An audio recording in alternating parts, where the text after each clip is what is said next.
Start by opening Among Us on your mobile phone. Wait for the game to load completely. You will see the main menu on your screen. To play with friends, tap on the online option. Now you will see different multiplayer options. Tap on the host button to create a room. Adjust the game settings as you like. Choose the map and number of players. Set the number of imposters in the game. Now confirm to create your private lobby.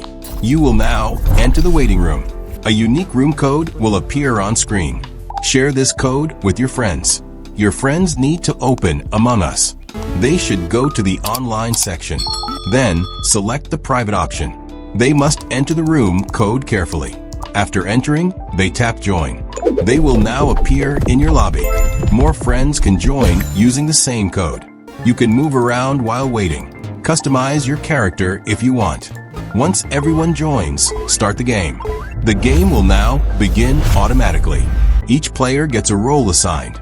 Start completing tasks. If you are a crewmate, communicate with friends during discussions.